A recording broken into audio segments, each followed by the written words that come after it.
Triolo Jonathan donne pouvoir à Christian Bordenave. Chapelet Jean-Jacques. Dupuis Olivier. Auroy Pétou Thierry. Rabat Daniel. Castin Alain. Pradier Serge. Delteil Pascal. Gauthier Christophe. Fray Roland. Goubi Cyril. Bancal Fatia. Bordenave Christian. Léturgie Marc. Cazes Jean-Pierre. Dessalles Jean-Louis. Bourdin Sébastien. Dôme représenté par Sylvie Lecoq. Liabaste Pascal. Visantini René. Delair Arnaud. Jante Jean-François. Portolan Jean-Claude. Dreuil Jean-Michel. Dorange Michel. Détombe Michael. Prévost Pascal. Tégérizo Julie. Rué Fabien donne pouvoir à Hélène Lehmann. Rouen Laurence. Bonami Jean-Claude. Thérault Michel. Papatanasios Francis. Blondin Francis. Laroche Catherine. Fort Jean-Pierre. Baille Josie. David Bordier Christophe donne pouvoir à Alain Banquet. Kerdraon Joël donne pouvoir à Gérald Trapi. Verniol Patrick donne pouvoir à Luc Mamès. Gousse Didier. Delfieux Michel. Capuron Didier. François Christine donne pouvoir à Jacqueline Simonet. Prola Eric donne pouvoir à Joël Isus. Puy-Poncher Philippe. Malga Florence. Mamès Luc. Simonet Jacqueline. Potron Marie-Lise. Molton Marjorie. Andrieux Marie-Claude donne pouvoir à Marie-Hélène Scotty. Frêle Lionel. Scotty Marie-Hélène. Bassi Georges. Fradin Stéphane. Benfedou Ladib. Castin Anthony. Trapi Gérald. Serra Ogbona Marion. Braco Céline donne pouvoir à Serge Pradier. Guichard Emmanuel. Lougrat Cédric. Lehmann Hélène présente. Weinberg Joaquina. Fauvel Paul. Gondonneau Corinne. Lebert Stéphane. Banquet Alain. Arnouille Catherine. Isus Joël. Lacombe Lionel. Hélène, je vous propose comme secrétaire de séance Jean-Pierre Cazes, s'il accepte.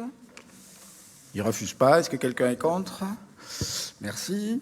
Je dois vous faire approuver le procès-verbal de la séance du 21 mars. Y a-t-il des remarques ou des objections? Personne ne dit rien, donc je considère que c'est bon. Vous avez sur table, on vous propose une motion. Donc, il s'agit de modifier légèrement l'ordre du jour, une motion relative au développement de l'éolien terrestre sur notre territoire. Donc c'est une motion qui prend en compte cette dimension. Est-ce que quelqu'un est contre la présentation de cette motion? Pas contre la motion, contre la présentation de cette motion. Personne n'est contre la présentation. Christophe Gauthier nous présentera cette motion et nous en discuterons sans doute. Pas d'objection? Vous verrez, le dossier numéro 17, vous en avez l'habitude, prévoit les attributions de subventions. Donc évidemment, les gens qui font partie de ces associations devront se déporter dans leur boîte, mais vous en avez l'habitude, et on le regardera tout à l'heure. Le premier point de l'ordre du jour, il est simple. Je me dois d'accueillir notre collègue du FLE, Lionel Lacombe, qui remplace un autre Lionel qui est parti. Bienvenue Lionel parmi nous. Écoute, bon vent à cette démarche communautaire de la commune du FLE, où je vous invite à vous rendre vendredi à midi, puisque la gabarre, l'épopée d'Ordogna passera par le FLE, par Saint-Pierre aussi, mais on sera créé ici demain. Et donc je sais qu'il y a un moment convivial qui est organisé vendredi à midi sur la commune du FLE. Donc nous sommes invités à installer M. Lionel Lacombe, comme il se doit, en qualité de conseiller communautaire titulaire. et de Madame Séverine Hiver, conseillère communautaire suppléante. Y a-t-il des remarques concernant cette installation? Il n'y en a pas. Tout le monde est pour. Personne ne s'abstient. Personne n'est contre. Merci. Merci à tous de cet accueil. Voilà. Le point suivant, il s'agit des comptes de gestion 2022. Je vais passer la parole à notre Jean-Jacques préféré. Merci, Jean-Jacques. Merci, Président. Pas tant d'éloges. Bonsoir à toutes et à tous. Donc, effectivement, le point numéro 2 me revient sur l'approbation des comptes de gestion donc sur l'exercice budgétaire 2022. Et donc, les soldes des comptes qui figurent au compte de gestion des budgets communautaires sont identiques à ceux des comptes administratifs que je vais vous présenter dans la foulée à l'ensemble des membres du Conseil communautaire.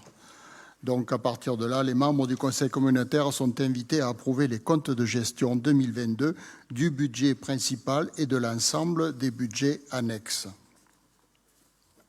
Voilà, Président, on le fait. Est-ce qu'il y a des oppositions? Est-ce qu'on valide les comptes de gestion? On va les passer en revue dans les comptes administratifs. Est-ce que quelqu'un s'abstient? Donc, adopté à l'unanimité. Merci. Donc, Président, je garde la parole pour le point suivant. Sur les comptes administratifs, rappelez-vous, quand on avait voté le budget, on avait fait une adoption provisoire des résultats nous permettant de construire le budget. Donc aujourd'hui, comme on a les comptes de gestion qui sont copies conformes des comptes administratifs, il y a lieu de valider les comptes administratifs 2022 pour émettre les résultats que l'on reporte au budget 2023. Donc, au niveau du budget principal, Laurent va être à la manœuvre sur les slides du budget principal. Les résultats du compte administratif de l'exercice 2022 sont conformes en dépenses comme en recettes à ceux enregistrés par le receveur municipal au compte de gestion. La section de fonctionnement fait apparaître un excédent de fonctionnement de 4 355 059 € et la section d'investissement a un résultat aussi positif de 966 644 €. Le résultat global de l'exercice 2022, deux sections confondues, s'élève donc à 5 321 703 € et 51 centimes pour être puriste. Donc on va un peu rentrer dans le détail du budget principal donc concernant le compte administratif 2022 où on a les... Laurent, voilà, si tu veux revenir, s'il te plaît, voilà, sur l'exactitude du budget. Donc, vous retrouvez au niveau donc, des dépenses de fonctionnement et des recettes de fonctionnement 49 millions en recettes de fonctionnement et 41 millions en dépenses, ce qui nous amène sur les évolutions des épargnes.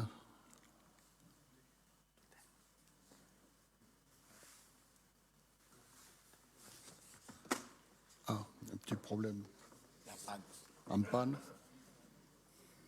sur la page 4, voilà, c'est ça. Ah, l'autre ne marche pas. Tu veux ma copie?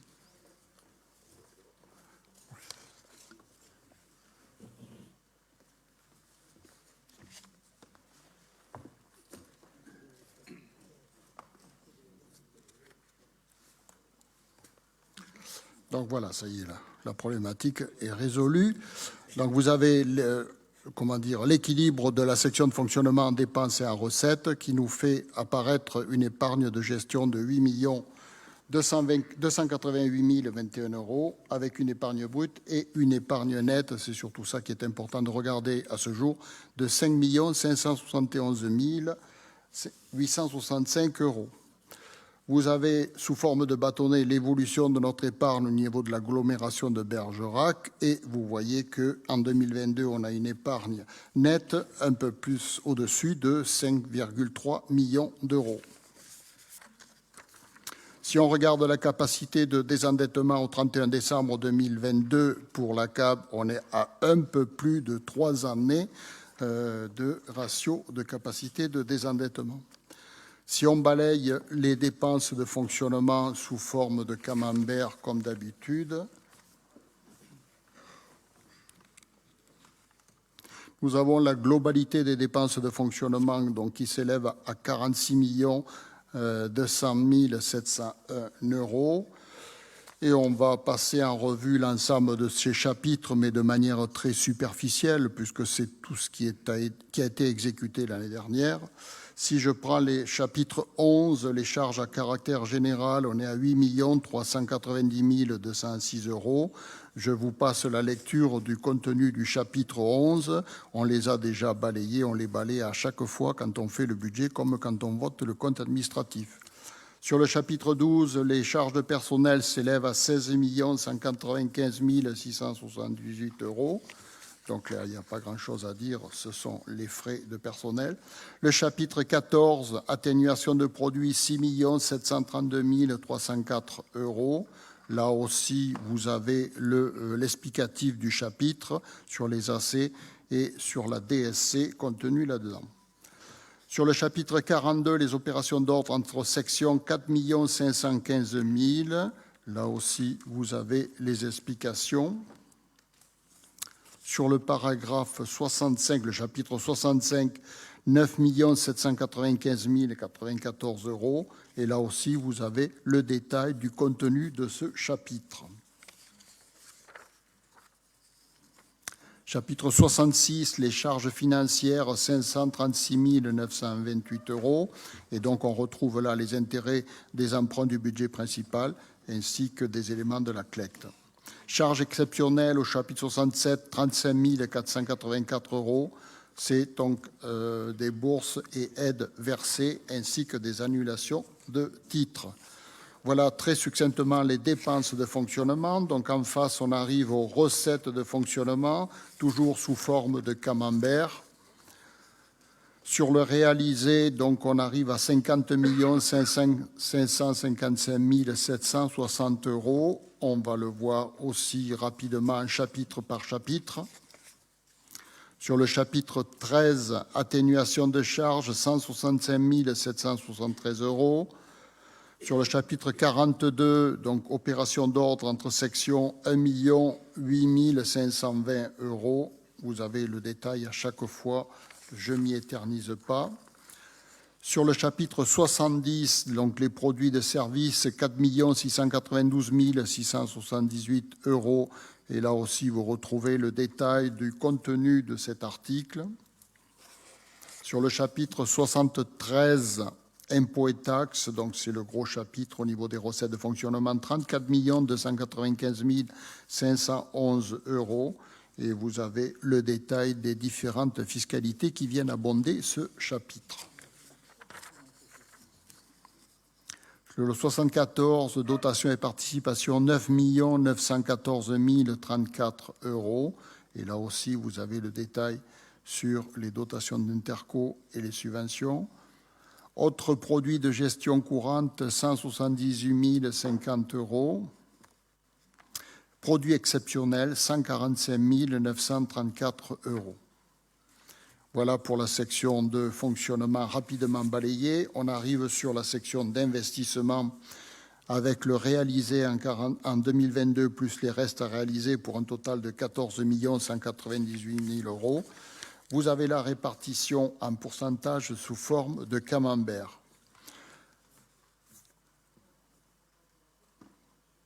C'est bon, 14 millions, voilà. Je vais plus vite que toi, Laurent? Non, ça va.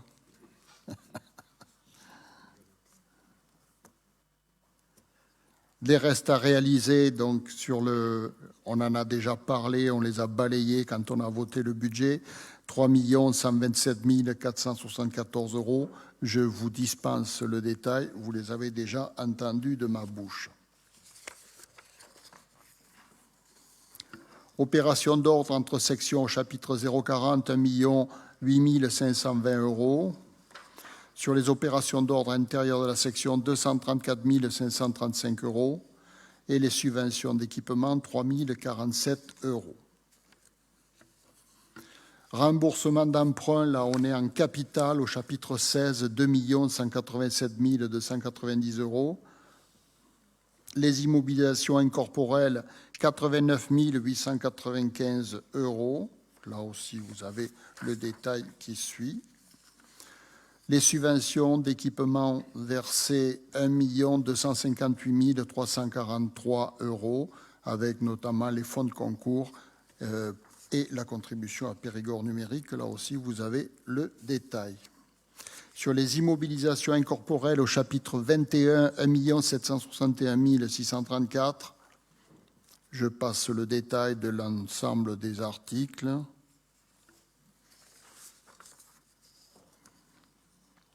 Chapitre 23, les immobilisations en cours, 1 515 606 €.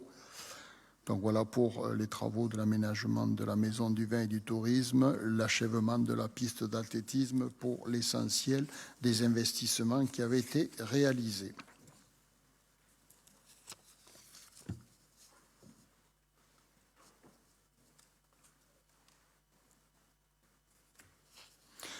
On passe aux recettes d'investissement sous forme de camembert en pourcentage.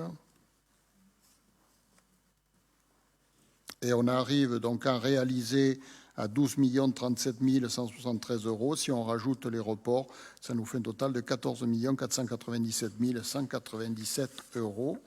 On va le balayer aussi rapidement un peu en détail. Les restes à réaliser en recettes, donc 2 460 023 €. Le chapitre 10, les dotations et réserves, 4 090 873 €. Les subventions d'investissement, 2 209 687 €. Le chapitre 16, emprunts et dettes, en 2022, on a souscrit 885 076 €, alors que tout à l'heure, on a vu qu'on remboursait plus de 2 millions en capital. Ça veut dire que notre encours de dette baisse relativement de manière marquée. Chapitre 20, immobilisation incorporelle, 102 000 €. Opérations d'ordre entre sections au chapitre 40, 4 515 000 €. Et donc les opérations d'ordre à l'intérieur de la section, 234 535,90 €. Voilà, Président, de manière résumée très rapidement, le contenu du compte administratif du budget principal. Je vais vous laisser pour le vote. Attends, je vais tout balayer. Ah oui, après on verra avec les questions et on fera voter à la fin. Bien, chef. Si tu permets. Je t'en prie. Donc à l'issue de ça, on va... Non, mais on est programmé avec le chef. Je ne peux pas... non, Pas de souci, on ne peut pas l'arrêter. on peut pas arrêter. Pardon. Je continue donc sur les budgets annexes d'activité économique. Le budget de la zone d'activité de Bougnac, on a une section de fonctionnement qui fait apparaître un résultat nul et une section d'investissement qui présente un déficit de 698 €, ce qui donne un résultat de l'exercice à moins 698 €. Pardon. Le budget de la tour ouest, on a une section de fonctionnement qui nous a fait apparaître un résultat déficitaire de 29 456 € et un investissement, un excédent de 74 040 €, ce qui nous fait un résultat de clôture de l'exercice 2022 en cumulant les deux sections de plus 44 584 € et 14 centimes pour les puristes. Sur le budget annexe des sardines, on a une section de fonctionnement qui nous fait apparaître un résultat négatif de 19 106 € et un investissement, un excédent de 657 259 €. La clôture de l'exercice de ce budget annexe s'établit donc à 638 153 € et 29 centimes. Sur le budget annexe du pôle industriel de la poudrerie, la section de fonctionnement fait apparaître un résultat nul et un investissement, un excédent de clôture de 111 992 €. On a donc un excédent de clôture qui correspond à 111 992 €. Sur la zone d'activité de Cablan, le fonctionnement fait apparaître un déficit de 44 166 € et un investissement, un excédent de 202 943 €, ce qui nous donne un résultat de clôture du différentiel à hauteur de 158 777 €. Zone d'activité de l'ANXAD, la section de fonctionnement fait apparaître un résultat nul et la section d'investissement un déficit de 17 085 €, ce qui nous donne une clôture d'exercice sur ce budget de moins 17 085 € et 20 centimes. Budget annexe des Galinoux, Section de fonctionnement, nous faisons apparaître un excédent de 18 751 € et un investissement, un déficit de 8 653 €. Le résultat de l'exercice est donc positif de 10 098 € et 6 centimes. Le budget annexe du parc aqualudique, section de fonctionnement présentant un résultat déficitaire de moins 60 136 € et un investissement aussi, un déficit de 88 380 €, ce qui nous donne pour ce budget un déficit global de 148 516 €.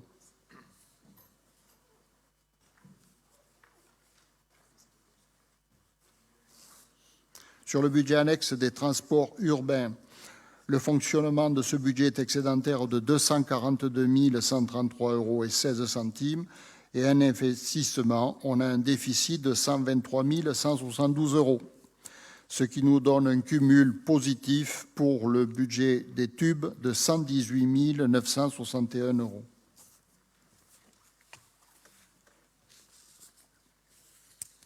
Sur le budget annexe du SPANC, le fonctionnement de l'exercice fait apparaître un résultat de clôture de plus 38 414 € et un investissement, on a un résultat nul, ce qui nous donne un résultat d'exercice de plus 38 414 €. Le budget annexe au DSP assujetti à la TVA, on a un résultat de clôture en fonctionnement de plus 250 285 € et un investissement, une section déficitaire de 22 648 € et 51 centimes, ce qui nous donne un résultat par le cumul de ces deux de 227 637,47 € en positif. Le budget ODSP, donc ça c'est le budget qui ne fait pas apparaître d'écriture, c'est la délégation ou subdélégation de la compétence à la commune de Gardonne. Résultat nul en section de fonctionnement et en investissement, donc nul au niveau de l'exercice. Sur le budget annexe assainissement, donc la section de fonctionnement de l'exercice fait apparaître un résultat de 1 334 874 € en positif et un investissement aussi un résultat positif de 2 810 853 €, ce qui donne pour ce budget un résultat d'exercice de 4 145 728 € et 13 centimes. Concernant le dernier budget, donc le centre événementiel, la section de fonctionnement fait apparaître un résultat nul et la section d'investissement un résultat déficitaire de 9 555,56 €. C'était lié à des études préliminaires. On va reprendre ce résultat déficitaire sur l'exercice 2023. Voilà, Président, j'ai balayé très rapidement l'ensemble de ces comptes administratifs. On va pouvoir répondre aux questions, s'il y en a. Donc, du coup, y a-t-il des questions par rapport à cette présentation? Vous la connaissez, on l'a déjà balayé lors du... Pardon, on l'a déjà balayé sur la présentation du budget primitif, mais néanmoins, si vous avez besoin de précision, ce qu'on peut dire, c'est qu'on aborde la période avec une épargne nette relativement importante, mais elle sera nécessaire par rapport aux investissements prévus et aux augmentations de nos charges, nos dépenses et nos charges qui s'annoncent. Et du coup, voilà, je trouve qu'il n'y a pas grand-chose de plus à dire que ce que nous avions vu lors de la présentation et des séminaires que nous avions faits. Petit commentaire sur le déficit du parc aqualudique. On l'a vu, hein, qui grimpe un peu plus de 280 000 € par rapport aux dotations aux amortissements. On le sait, c'est un équipement qui est mis à disposition gratuitement des écoles primaires, des collèges, des lycées, certains clubs sportifs. Et donc, évidemment, ça se retrouve dans ces comptes-là. Et l'amortissement d'un équipement qui est quasiment neuf va se traduire dans ce budget de manière récurrente. Vous rappelez aussi, pour être complètement transparent, mais ça ne vous aura pas échappé, qu'on a toujours dans nos comptes un bout de taxe d'habitation qui traîne. Donc, pas de nouvelles, bonnes nouvelles, dit-on, pour l'instant. Bon, aujourd'hui, on a un résultat antérieur d'un peu plus de 10 millions, donc ça nous permettra d'absorber cet aléa si d'aventure il se présentait, sans trop dégrader nos comptes. Donc voilà un peu les quelques commentaires que je pourrais faire pour ma part. On sait qu'on aura des discussions sur des investissements à venir nouveaux, sur la santé, sur des sujets majeurs qui vont concerner notre territoire, donc des compléments par rapport à la programmation pluriannuelle d'investissement que nous avons déjà vue, hein, qui est la colonne vertébrale des investissements prévus, mais qui pourra se traduire par quelques modifications, quelques ajouts, et qui nous amènera à adapter ce rythme d'investissement. Il faut dire aussi que les services, et je salue le travail de tous les services de l'ECAB, les services financiers évidemment, mais aussi des services techniques, parce que mettre en œuvre entre 10 et 12 millions d'opérations par an, c'est pas anodin. Ils savent le faire, ils le font bien. Donc on voit aujourd'hui que quelques opérations sont un peu en retard. On l'a vu sur l'assainissement, il y a un reste à réaliser. Voilà, on fait de notre mieux. Les services, vous pouvez en être sûr, sont au taquet. Et je les salue et je les en remercie pour notre territoire. Mais ça pose aussi des questions de cet équilibre entre le fonctionnement et l'investissement. Voilà, on essaie de viser au plus juste. Parce que pour investir, si on n'a pas des capacités à autofinancer, on voit bien qu'on ne peut pas tout faire reposer sur l'emprunt. Et du coup, c'est important de dégager ce troisième pilier du financement de nos projets qui permet d'avoir un encours de dette qui, me semble-t-il, est assez raisonnable pour ce budget principal. Voilà, pas d'intervention. Écoutez, je vais sortir pour que notre vice-président vous fasse voter. Merci à tous.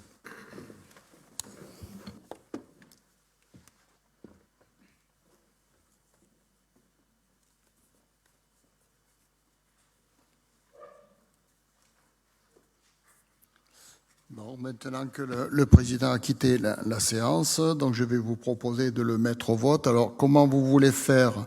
Est-ce qu'on les vote un par un? Est-ce qu'on fait des paquets? Ouais. On fait le paquet des zones d'activité économique, on fait l'autre paquet des différents budgets, on finit par le budget principal, on fait comme ça, 3 votes? Ça vous va? Alors, concernant les budgets des zones d'activité économique pour valider les comptes administratifs 2022, est-ce que quelqu'un est contre? Est-ce que quelqu'un s'abstient? Donc, adopté à l'unanimité. Merci. Donc, je cumule les autres, le parc aqualudique, les tubes, le SPANC, les 2 de l'eau, l'assainissement et le centre événementiel. Est-ce que quelqu'un est contre ces comptes administratifs des différents budgets? Est-ce que quelqu'un s'abstient? Donc, adopté à l'unanimité, merci. Et je termine par le budget principal. Est-ce que quelqu'un est contre? Est-ce que quelqu'un s'abstient? Donc, adopté à l'unanimité. Merci. Vous voulez bien dire au président de revenir en séance?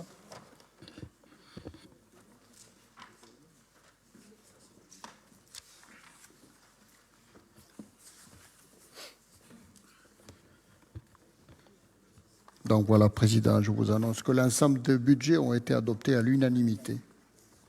Merci, très bonne nouvelle. Merci beaucoup. Jean-Jacques, tu conserves la parole?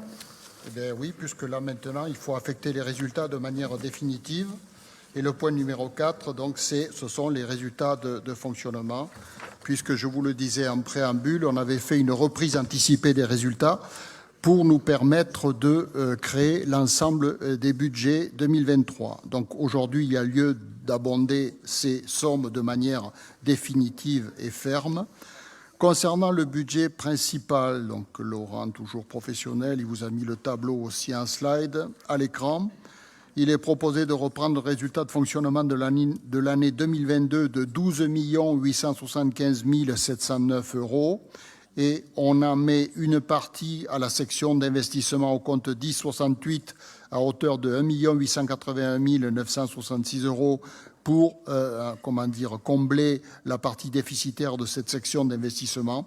Et le différentiel, on les laisse en section de fonctionnement au compte 002 pour 10 993 742,78 euros. Concernant les budgets économiques, la zone d'activité de Bougnac, on a un résultat cumulé de 2 994,26 euros à reprendre en fonctionnement et moins 77 522,87 sur la section d'investissement à reprendre. Zone d'activité des Sardines, un résultat cumulé de 102 816 euros à reprendre en fonctionnement et plus 520 265,45 euros à reprendre en investissement. Le budget annexe de la tour ouest, on a un résultat cumulé de 98 016,60 euros en fonctionnement et moins 140 064,10 euros à reprendre en investissement. Sur le pôle industriel de la poudrerie, un résultat cumulé d'1 072 204,38 euros à reprendre en fonctionnement et moins 1 121 099,49 euros sur la section d'investissement. Zone d'activité de Cablan, un résultat de 213 673,53 euros à reprendre en fonctionnement et moins 744 947,14 euros à reprendre sur l'investissement. Sur la zone d'activité des Galinoux, il est proposé de reprendre le résultat de fonctionnement de 172 364,29 euros pour partie en section d'investissement au compte 1068 à hauteur de 84 549,06 euros et le solde positif de le laisser en fonctionnement au compte 002 pour 87 815,23 euros. Zone d'activité de l'ANCSAD, un résultat cumulé de 42 149 euros à reporter en fonctionnement et moins 215 811 euros à reprendre sur l'investissement. Sur le budget annexe du SPANC, un résultat cumulé de moins 39 028,39 euros à reprendre en fonctionnement et un excédent d'investissement à reprendre de 17 768,57 euros. Sur le budget annexe des transports urbains, on a un résultat cumulé de 280 623,07 euros à reprendre en fonctionnement et 208 416,47 euros à reprendre sur l'investissement. Le parc aqualudique, un résultat cumulé de moins 180 603,39 euros à reprendre en fonctionnement et moins 284 426,49 euros sur la section d'investissement. Le budget de l'eau en DSP assujetti à la TVA, on a un résultat cumulé de 1 160 215,17 euros à reprendre en section de fonctionnement et un excédent d'investissement à reprendre de 1 91 857,55 euros. Sur l'eau DSP, donc là, on reprend ce résultat de moins 28 377,86 sur la section d'investissement en attendant de clôturer ces deux budgets. Budget annexe assainissement. Dans ce cadre, on reprend le résultat de fonctionnement de 2022 de 2 232 972,21 euros en partie à la section d'investissement pour 1 068 031 et le différentiel, on le laisse en section de fonctionnement au compte 002 pour 1 164 941,21 euros. Sur le budget annexe du centre événementiel, il y a lieu de reprendre le déficit que j'annonçais tout à l'heure sur la section d'investissement de 9 555,56 euros. Voilà, Président, j'ai balayé l'ensemble des reprises des résultats pour les apporter au budget 2023.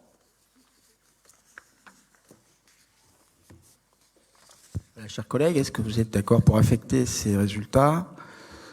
Est-ce qu'il y a des remarques? Il n'y en a pas. Personne n'est contre, s'abstient. Merci. Jean-Jacques, je te laisse la parole pour la première DM. Voilà, pour le point numéro 5, donc là, ça concerne le budget principal et sur l'exercice budgétaire 2023, et c'est la DM numéro 1, et vous avez le tableau qui vous le représente.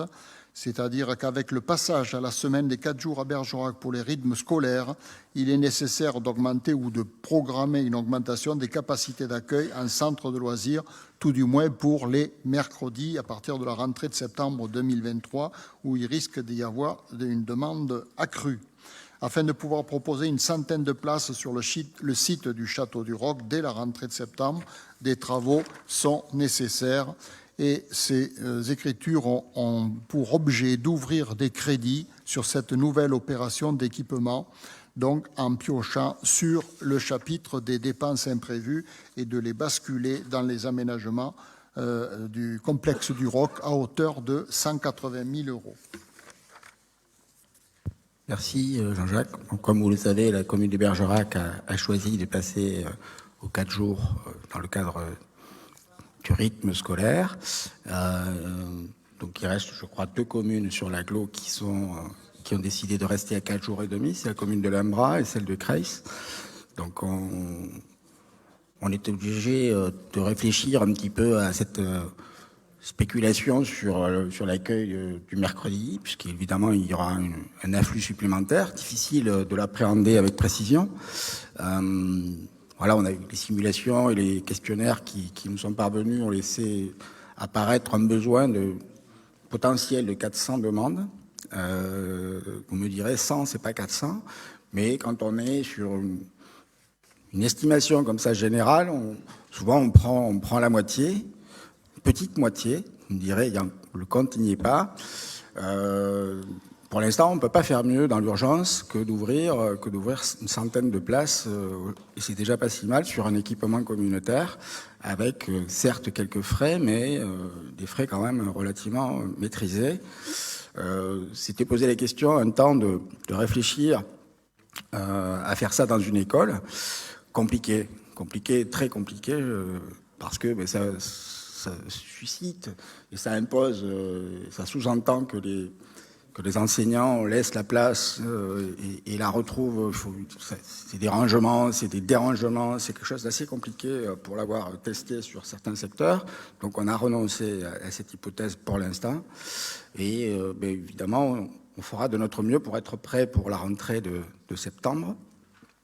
Et puis on verra un petit peu ce qui se passe, s'il faut aller plus loin ou pas, puisque parallèlement à ça, le travail sur tout IFO est en cours pour la rénovation et éventuellement l'extension de ses capacités d'accueil, mais aussi on va accélérer le processus de réflexion sur un centre de loisirs à la Force, qui est prévu dans notre programmation pluriannuelle d'investissement. Voilà un petit peu le décor et la situation comme on peut l'appréhender au stade où je vous parle.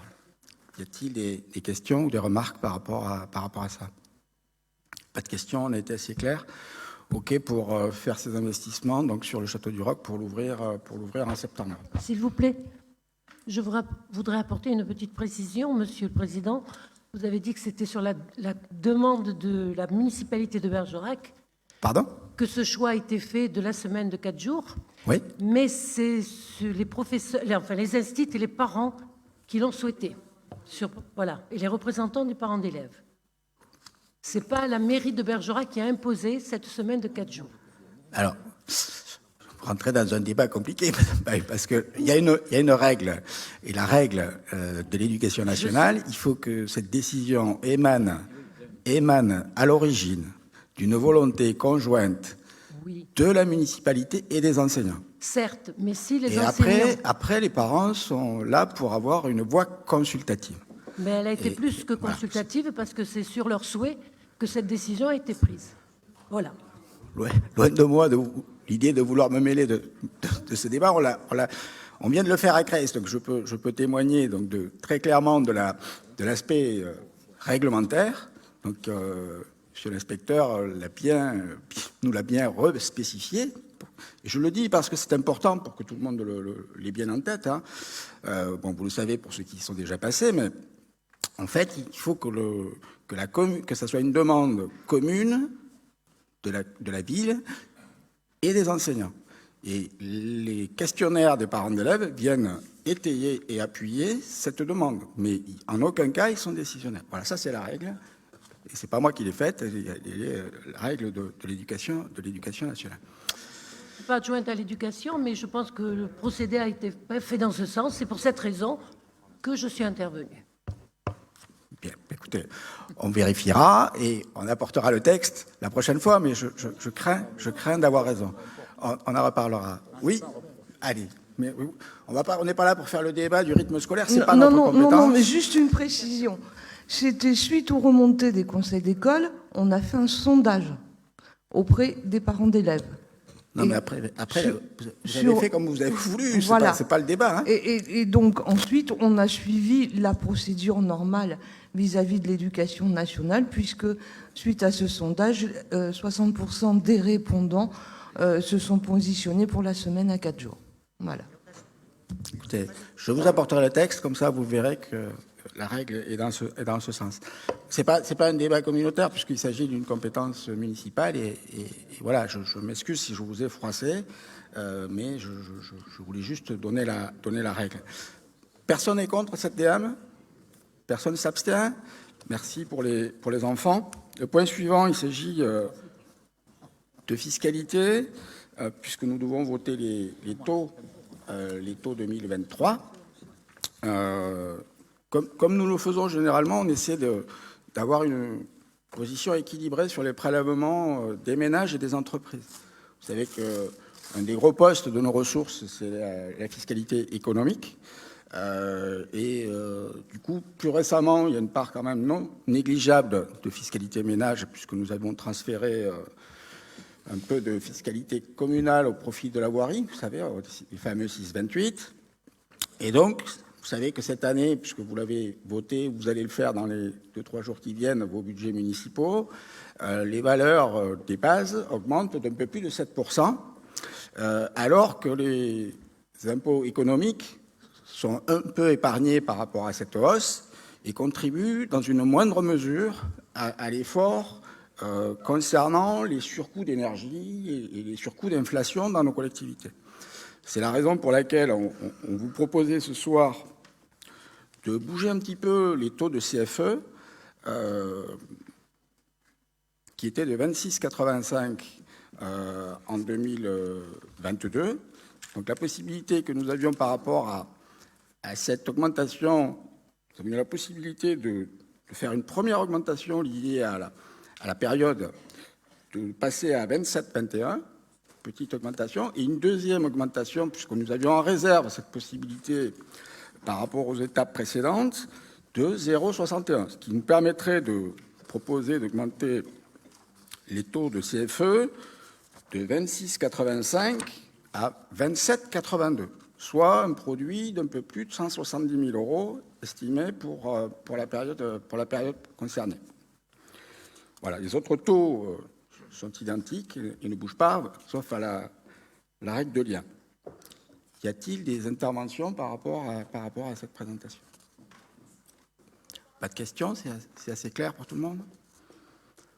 Pas d'objection. Est-ce que quelqu'un est contre? S'abstient? Adopté à l'unanimité. Pardon, Jean-Pierre. Allez-y. Pardon. Tu t'abstiens ou tu comptes? Tu t'abstiens? Merci.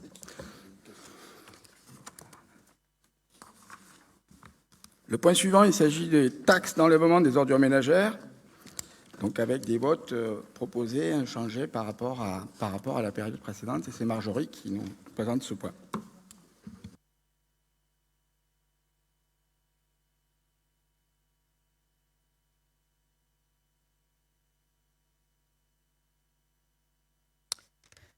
Par délibération en date du 25 septembre 2017, la communauté d'agglomération bergeracoise a successivement instauré la taxe d'enlèvement des ordures ménagères et créé les zones de perception de cette taxe sur son territoire.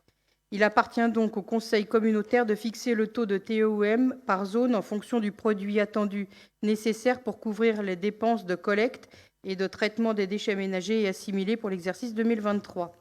La contribution prévisionnelle au syndicat mixte départemental des déchets de la Dordogne, qui nous a été notifiée, s'élève à 9 505 000 pour 2023 Cette dépense intègre cette année le coût de la collecte en plus du traitement.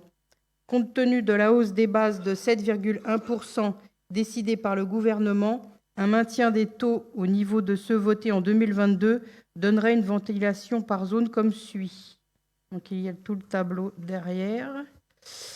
Alors après, je ne sais pas si je passe directement à la proposition. Les membres du conseil communautaire sont invités à arrêter le produit attendu à 9 510 218 € et par conséquent à fixer les taux de TEOM par zone pour l'année 2023 au même niveau qu'en 2022 comme suit.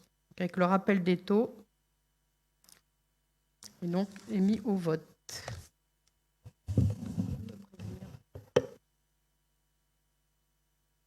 Merci Marjorie. Y a-t-il des interventions?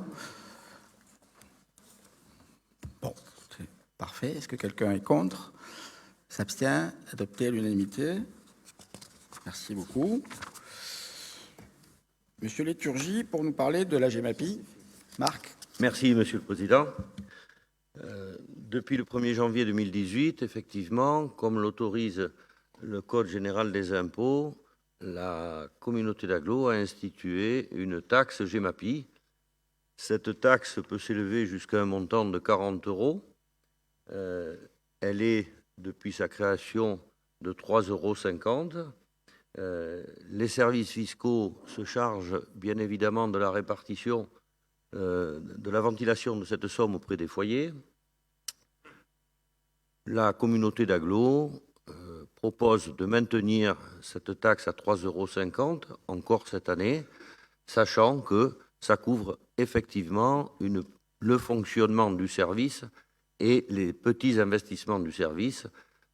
La GEMAPI étant une compétence qui porte des dossiers bien évidemment très lourds et très lourds financièrement,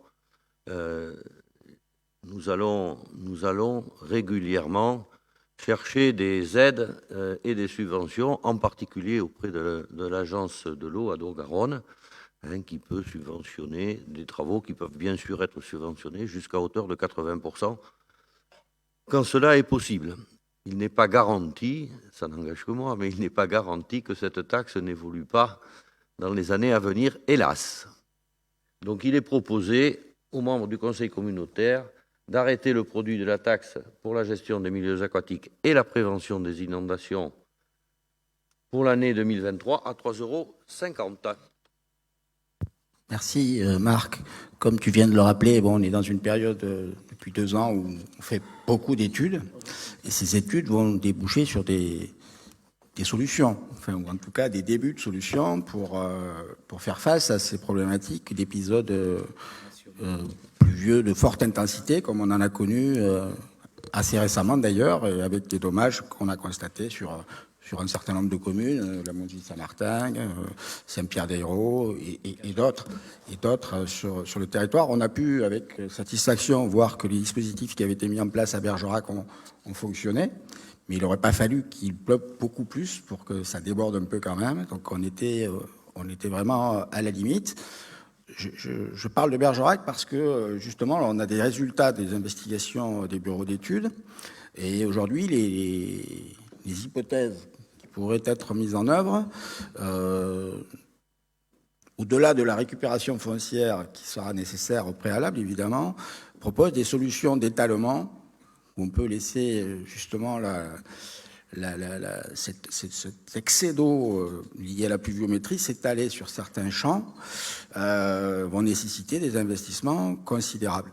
Donc, Marc, tu as raison de nous sensibiliser, de nous préparer à ce qu'il faille à un moment aller chercher les moyens pour faire face à ces dépenses, sachant que personne ici ne sera, à mon avis, contre le fait de protéger nos concitoyens par rapport à ces aléas. Donc, il faudra bien le mesurer, bien le dimensionner, bien le phaser et évidemment aller chercher le maximum de subventions pour que ça soit le moins lourd possible pour la collectivité. Donc, on avance. Je pense que dès la fin de l'année, on devrait avoir un début de programmation pour l'année 2024. Et on a déjà prévu des réunions parce qu'il y a des désordres qui peuvent se régler d'ici là avec les services de la DDT, du département, pour justement essayer de régler les problèmes qui peuvent l'être dès aujourd'hui. On a une réunion, je crois, début mai, à la Monzie et à Saint-Pierre aussi. Voilà. Voilà, chers collègues, sur les inondations. Pas d'objection, personne n'est contre, s'abstient. Merci. On va faire un bilan des acquisitions foncières, des cessions foncières en 2022. Jean-Claude Bonamy. Bonsoir à toutes et à tous. Conformément aux dispositions de l'article 52.11.37 du CGCT, le bilan des acquisitions et cessions opérées au cours de l'exercice clos est soumis chaque année à délibération du Conseil de la CAB. Ce bilan est annexé au compte administratif de l'exercice écoulé. Au cours de l'année 2022, la CAB a acquis une parcelle nécessaire à la réalisation du tracé de la V91. Un terrain a également été acquis sur le budget annexe de la ZAE des Sardines dans le cadre de la réalisation de la nouvelle caserne du SDIS 24, ainsi qu'une maison et un terrain sur Bergerac au titre de la réserve foncière. 2 terrains ont également été acquis sur les communes de La Force et Saint-Pierre-d'Hérault dans le cadre de la compétence GEMAPI. Durant cette période, plusieurs ventes de lots sont intervenues sur le budget principal, les zones d'activité de Bougnac, des Sardines, du pôle industriel de la poudrerie et celle de Cablan. Vous aviez le détail des opérations présentées sur le tableau joint en annexe. Les membres du Conseil communautaire sont donc invités à prendre acte du bilan des acquisitions et des cessions foncières 2022 pour la CAB. Voilà, chers collègues, il s'agit juste de prendre acte de ces opérations. On passe au point suivant. On va parler de fonds de concours. Jean-Jacques. Oui, Président, le point numéro 10 concerne donc l'enveloppe des fonds de concours et donc l'enveloppe 2023. Lorsque nous avions voté le budget primitif 2023, on avait programmé une enveloppe de 500 000 € destinée à aider les communes dans le cadre de ces fonds de concours. Compte tenu du nombre de projets qui nous est remonté par les communes cette année, on se rend compte que cette enveloppe de 500 000 € ne permet pas de répondre à toutes les demandes qui ont été déposées. Aussi, il est proposé de porter l'enveloppe de cette année 2023 à hauteur de 676 000 €, donc pour vous les présenter ce soir sous la forme de ces fonds de concours. Et aussi, afin de permettre aux communes concernées d'engager les opérations envisagées et de solliciter les subventions qui correspondent, il est donc proposé au Conseil communautaire de se prononcer sur un certain nombre de dossiers que je vous présente, donc amenés par les communes pour cet exercice 2023, et vous les avez en suivant. Je vous ai passé sous silence la réglementation liée au dépôt des demandes des dossiers fonds de concours. Donc vous avez le tableau dans votre convocation qui concerne les communes de Bougnac, Colombier, Cour-de-Pile, Cunège. Je vous dispense les montants, vous les avez sous les yeux. Fresse, Ginesté, La Monzie-Saint-Martin, Le Flé, Luna, Montfaucon, Mouledier, Caissac, Razac de Saucignac, Ribagnac, Saint-Georges de Blancanet, Saint-Laurent-des-Vignes, Saint-Nexan et Saint-Pierre-d'Hérault. Et nous arrivons avec les propositions sur un total de 675 120 €. Et vous voyez que l'enveloppe des 500 000 était trop courte. Merci Jean-Jacques. Y a-t-il des questions? On essaye de faire au mieux. Il y a des opérations qui sont échelonnées sur 2 années. Donc voilà, on en parle très directement les uns avec les autres. Il y a 2 interventions. Monsieur Dessalles d'abord et Monsieur Quichard après. Oui, merci Président. Bonsoir à toutes et à tous. Donc, concernant cette délibération, je vais voter contre. Je ne vote pas contre l'ensemble des fonds de concours, mais je m'interroge un petit peu par rapport à notre cohérence territoriale. Donc, nous avons une compétence santé et aujourd'hui, on va accompagner un projet qui est porté par une commune. Et ça me gêne un petit peu. Donc j'entends que l'ARS nous a un peu forcé la main, mais je pense que les conseilleurs ne sont peut-être pas les payeurs. Et je crois que notre solidarité communautaire, aujourd'hui, me semble un petit peu mise à mal avec cette situation. Pour preuve, nous sommes allés jusqu'à détricoter nos statuts pour nous permettre d'accompagner ce projet.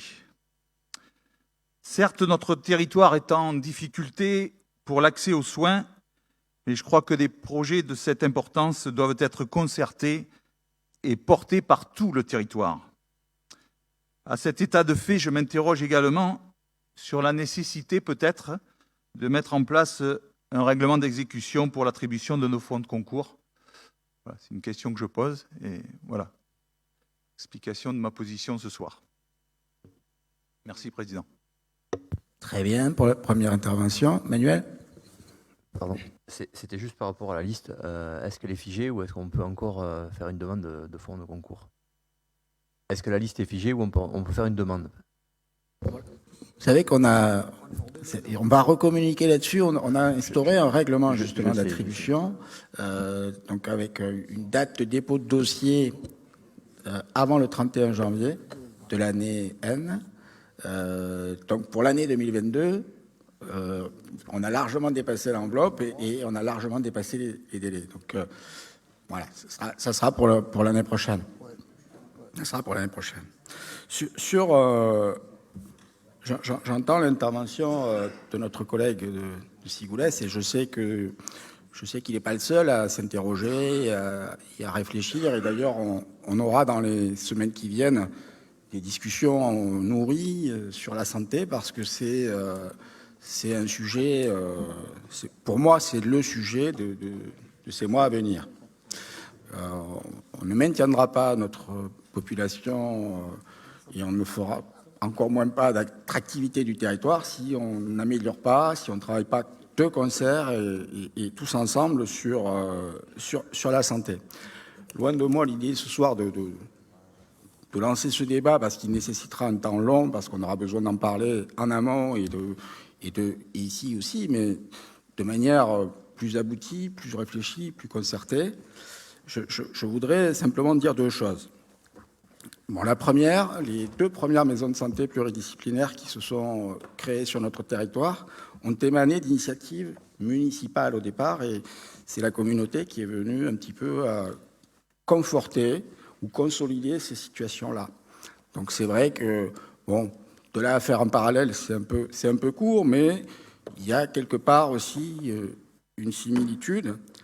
Le deuxième commentaire que je voudrais faire, c'est qu'en fait, aujourd'hui, la santé, on parle plus précisément des médecins généralistes, il ne faut pas se le cacher, à l'instant où on se parle.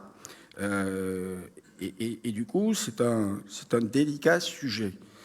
Aujourd'hui, on est intimement convaincu que l'exercice de cette pratique de la médecine générale, elle est complètement modifiée par rapport à ce qu'on a connu par le passé, vous le savez tous. Pour avoir rencontré avec notre collègue Olivier des internes à maintes et maintes reprises, aussi bien ici qu'à la faculté de Limoges, sur les 2 dernières années, on a pu constater que le conditionnement à leur installation était plutôt lié à l'offre qu'on pouvait leur faire sur notre territoire. Fini le temps où il suffisait de faire un cabinet médical ou même qu'eux-mêmes cherchaient directement ce cabinet médical. Ce temps-là est révolu pour une très grande majorité d'entre eux ou d'entre elles, oserais-je dire, puisque plus de 70% des internes sont des jeunes femmes. Donc ça veut dire quoi? Ça veut dire que les structures comme les maisons de santé pluriprofessionnelles, on les appelle ainsi aujourd'hui, c'était pluridisciplinaire il y a quelques mois, sont les outils qui permettent de créer une certaine attractivité, de créer une certaine offre pour les jeunes médecins d'aujourd'hui et de demain. Donc je crois qu'il faut qu'on garde notre sang-froid et que toutes les initiatives que nous pourrons mener les uns et les autres ne sont pas concurrentes, malheureusement, j'ai envie de dire, parce que la demande est tellement supérieure à l'offre. Alors évidemment, la proximité de la situation et la manière dont ça s'est passé, Jean-Louis, je te donne raison sur ce point, sont un petit peu délicates. Mais je crois que nous devons essayer de surpasser cette situation-là pour se dire qu'aujourd'hui, en tout cas c'est ma position, la maison de santé pluridisciplinaire, pluriprofessionnelle de Cigoulès est pleine. et que on est à l'aube d'avoir une offre supplémentaire à Ribagnac. Et j'ai envie de me satisfaire de ça, parce que malgré tout, je sais qu'aujourd'hui, il y a des administrés de Creil, même s'il y a une maison de santé professionnelle à proximité, se font soigner à Ribagnac. Et c'est ça l'important. Donc je crois que voilà, le mieux étant l'ennemi du bien, j'ai envie de me dire ceci. C'est un plus pour le territoire, parce qu'on aurait pu perdre un médecin, on ne l'a pas perdu. Voilà, et puis on verra comment ça se passe. Mais c'est vrai que la leçon que je retiendrai de cette petite anecdote, si je peux l'appeler comme ça, c'est qu'en effet, il faut que nous nous parlions bien en amont, en gens responsables, parce que s'il y a bien un sujet qui ne mérite pas de se désunir, c'est bien ce sujet. Et donc j'espère qu'on pourra avoir les débats constructifs nécessaires à l'avènement de ces projets dont tu parlais, Jean-Louis, tout à l'heure. Et on a d'ailleurs commencé ce matin, en conseil d'orientation, à en parler de manière sérieuse et je pense qui augure d'une bonne volonté collective de l'ensemble du territoire de trouver des solutions, aussi bien sur les communes que sur la ville de Bergerac. Et je le dis ici publiquement parce que l'un ne va pas sans l'autre et que ces deux sujets... Et puis, permettez-moi de terminer en disant qu'on a de la chance parce qu'on a un président de la CPTS qui nous accompagne de manière volontariste, qui fait des déplacements avec nous, que même des médecins nous accompagnent parce que quoi de mieux que des médecins pour convaincre des internes de venir sur notre territoire quand le discours politique ne suffit pas tout seul à le faire. Voilà, je voudrais qu'on s'arrête là parce que ce n'est pas l'objet du débat ce soir, hein, mais on y reviendra. On y reviendra parce que c'est sérieux, c'est important et c'est bien. C'est bien qu'on puisse se dire les choses aussi, Jean-Louis. Je trouve que c'est bien que tu les fais parce que c'est des choses qu'on doit se dire, parce qu'on doit se dire les choses et non pas les garder parce que le fait de garder des rancœurs, c'est jamais bon pour l'avenir et on doit apprendre à se respecter et je n'ai pas de doute que nous le fassions en se disant les choses. Je ne vais pas être plus long. D'autres interventions? Monsieur Francis d'abord et Arnaud ensuite.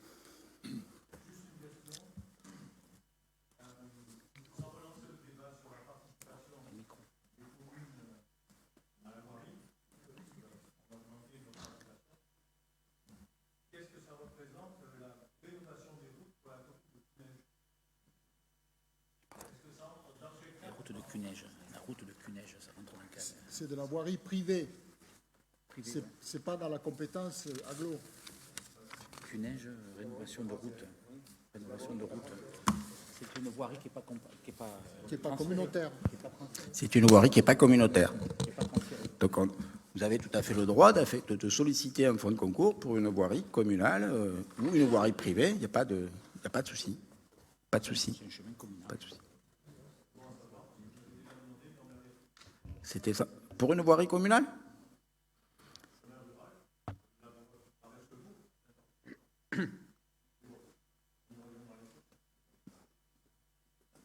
Sans aucun doute. Pas de problème, Francis. Arnaud? Non, moi je voulais, merci Monsieur le Président, juste revenir sur les fonds de concours. Bien sûr, il y a une certaine disparité dans les sommes allouées, puisqu'il y a des gros projets, des projets moyens et sûrement des petits projets. Maintenant, par rapport à la somme allouée, est-ce qu'en fait tout le monde bénéficie de 20% de la somme totale ou il y a 15%, 20%, 25% et dans ce cas, sur quels critères, par exemple, une commune va toucher 25% de fonds de concours et une autre 15%? Je comprends. D'ailleurs, c'était une partie dans la question de Jean-Louis. Si vous voulez, on peut tout à fait faire un règlement avec des pourcentages, avec des choses ultra cadrées, mais on va perdre énormément en souplesse et en adaptabilité. Je m'explique. Tout ça dépend à la fois, on essaie de faire au mieux avec Jean-Jacques et en commission, de la situation de la commune, de la participation des autres cofinanceurs, de la nature du projet. On essaie de faire... Et ça, on ne saura pas le bâtir dans un règlement. De la discussion bilatérale qu'on a avec vous, Je crois qu'à chaque fois qu'on a un maire une commune qui présente un projet, je pense qu'on en a discuté ensemble. On a essayé de discuter directement des besoins du maire. Je vais revenir sur Ribagnac. C'est quand même, je trouve, ultra raisonnable la demande de la commune de Ribagnac sur un projet de cette envergure, de n'avoir demandé que 75 000 €, 40 cette année, 35 l'année prochaine. Vous voyez, et ça ne se traduit pas dans un règlement. C'est quelque chose qui se traduit dans une discussion. C'est pas l'argent du président, c'est l'argent de toutes les communes. Et voilà, il me semble que c'est une bonne façon de le gérer. Alors après, on peut toujours, si vous le souhaitez collectivement, mais réfléchissez-y bien, parce que si on commence à faire comme au département, ou comme on installe de la rigidité, on installe c'est quelque chose d'autre que la relation dans le pacte financier. Je ne sais pas si je me fais bien comprendre, hein, moi je n'ai pas du tout de problème avec les règlements, hein, ça ne me pose pas de problème. C'est pas fait du tout, je pense que vous le pensez aussi, c'est pas fait à la tête du client. Je crois que tout le monde a... dit ça. Hein. Non, mais pas dit ça. Je peux me permettre de le dire. Voilà. Bon, écoutez, si vous souhaitez qu'on y réfléchisse, on peut y réfléchir. Hein. Moi, je n'ai pas de problème avec ça. Non, mais parce qu'en fait, par rapport à l'exemple de Ribagnac qui a demandé une certaine somme qui est pas, voilà, semble toutefois raisonnable, en fait, je pense que nous, enfin, moi, maire de Montfaucon, je ne m'autorise pas de demander peut-être davantage parce que je dis, tiens, on va demander tant qui correspond à 20%, alors que là, on est sur un projet quand même on refait toute la toiture de l'église, et 45, il n'y a rien à cacher, 45 000 € pour Montfaucon, c'est quand même pas rien. Et qu'en effet, 7 000 € de fonds de concours, bon, c'est toujours 7 000 €, mais voilà. Et sachant quand même qu'on a des aides à côté, bien sûr, DETR et autres, mais voilà, c'était juste, en gros, c'était peut-être plus une question personnelle en me disant, mais est-ce que je peux m'autoriser en fait à demander davantage ? Ce que j'ai envie de te répondre, et c'est ce que je crois constater depuis 5 ans qu'on a mis en place ce dispositif, c'est que nous sommes tous globalement raisonnables. Il faut que la demande soit... C'est ce mot qui n'existe pas dans un règlement, si tu veux. C'est que raisonnable par rapport à la nécessité qu'a la commune, à tous ces paramètres dont on peut discuter entre nous. C'est ça un peu l'idée, mais bon, voilà. Ne serait-ce que le délai du 30 janvier, Arnaud, si on avait respecté, il n'y aurait pas cette liste. Oui, non, mais c'était une question. Hein. Ok, Cédric, tu veux intervenir. Bonsoir à tous. Juste pour Ribagnac, bon, ça me concerne, donc j'interviens rarement et bon, je n'interviens pas. C'est juste pour dire en fait, le projet à Ribagnac, c'est 1,8 million. Donc j'ai demandé 75 000 à l'agglo. Je pense que pour un projet d'1,8 million, comme le disait le président, je trouve ça très raisonnable, la demande. Voilà, c'est tout. J'ai essayé, voilà, tous les acteurs nous suivent, effectivement, mais la commune va porter quand même un gros emprunt. La maison de santé de Ribagnac, elle est territoriale. Elle n'est pas du tout... pour moi, je pense qu'elle est vraiment pour le territoire et elle englobe... Et j'ai demandé, d'ailleurs, au docteur, pour être clair, il y a un administré de toutes les communes de l'agglomération qui est soigné à Ribagnac. Au moins un administré, sachez-le. Chez vous, dans toutes vos communes, il y a une personne, au moins une personne qui vient à Ribagnac. Donc voilà, donc je pense que c'est du territoire également. Voilà, c'est tout. Non, mais alors, juste, si je peux me permettre, donc par rapport à ce que dit Cédric, alors c'est peut-être ce qui manque pour le coup, parce qu'en effet, on a des fonds de concours, des sommes, mais en effet, quand j'entends la somme totale est 75 000, bon, ben, je me dis, oui, en effet, c'est plus que très raisonnable. Donc voilà, et on ne peut pas faire ce comparatif. Alors, est-ce qu'il ne faudrait pas qu'il y ait le fonds de concours et la somme totale qui... Très bien, on peut donner ces informations. Ça, voilà. Et là, en effet, j'avoue, c'est vraiment peu. Enfin, ouais. On est d'accord. Je trouve que c'est une bonne idée de le mettre dans le document annexe. Comme ça, chacun pourra... Il n'y a absolument rien à cacher, il n'y a pas de souci. D'autres interventions? Merci. Bon, écoutez, on va passer au vote. Est-ce que quelqu'un est contre? S'abstient? Adopté, je vous remercie de la qualité des débats. Monsieur Frey.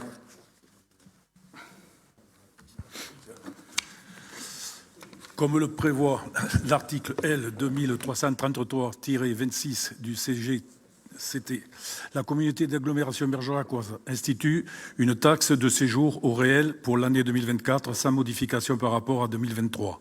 Chaque année, la collectivité doit délibérer sur la tarification. La présente délibération porte sur les points suivants. Période de taxation du 1er janvier au 31 décembre. Mode de calcul. Calcul de la taxe de séjour au réel. Le calcul est fonction du nombre de nuitées effectivement réalisées et facturées par le logeur à chaque client sur la base d'un tarif par nuit et par personne, le redevable étant le logé. Règlement. Date de reversement de taxe de séjour à effectuer tous les 15 jours qui suivent la fin de chaque période de perception. Première période du 1er janvier au 30 septembre. Deuxième période du 1er octobre au 31 décembre. Tarifs et nature d'hébergement concernés par la taxe de séjour. Les natures d'hébergement concernées par la taxe de séjour sont mentionnées à l'article R 2333-44 du CGCT avec les tarifs comme établis sur le tableau ci-dessous. Pour les palaces, 4,40 €. Hôtel 5 étoiles, résidence de tourisme 5 étoiles, meublé de tourisme 5 étoiles, 1,54 €. Hôtel 4 étoiles, résidence de tourisme 4 étoiles, meublé de tourisme 4 étoiles, 1,10 €. Hôtel 3 étoiles, résidence de tourisme 3 étoiles, meublé de tourisme 3 étoiles, 1,04 €. Hôtel 2 étoiles, résidence de tourisme 2 étoiles, meublé de tourisme 2 étoiles, village de vacances 4 et 5 étoiles, 0,71 €. Hôtel 1 étoile, résidence de tourisme 1 étoile, meublé de tourisme 1 étoile, village de vacances 1, 2, 3 étoiles, chambre d'hôte 0,55 €.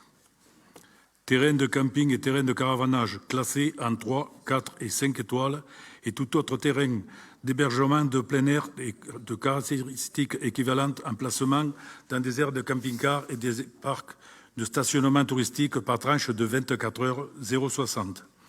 Terrain de camping et terrain de caravanage classés en 1 et 2 étoiles et tout autre terrain d'hébergement 0,22 €. Tout hébergement en attente de classement ou sans classement à l'exception des hébergements de plein air 3,30 %. Proportionnalité du coût de la nuitée par les hébergements sans classement ou en attente de classement. Le taux applicable au coût par personne de la nuitée dans les hébergements en attente de classement ou sans classement s'élève à 3 %. Exonération. La taxe de séjour dite au réel prévoit les exonérations. Celle-ci s'applique notamment pour les personnes âgées de moins de 18 ans, les personnes titulaires d'un contrat de travail saisonnier employé dans la commune, les personnes bénéficiant d'un hébergement d'urgence ou d'un relogement temporaire, montant du loyer minimum à partir duquel les personnes occupant les locaux gérés par les associations sont assujetties à la taxe de séjour, 4 € par jour et par personne. Proposition.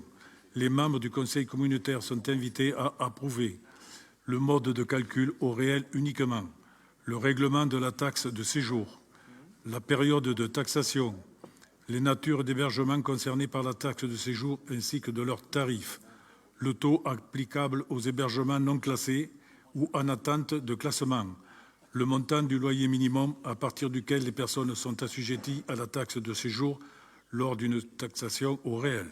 Voilà, Président. Merci, Roland. Vous dire simplement que le produit, justement, avec la contribution des plateformes, a très significativement augmenté, le produit perçu par la CAV. Je crois qu'on est passé de 120 000 € à un peu plus de 260. Donc c'est quand même un bond assez spectaculaire. Il y a encore à faire.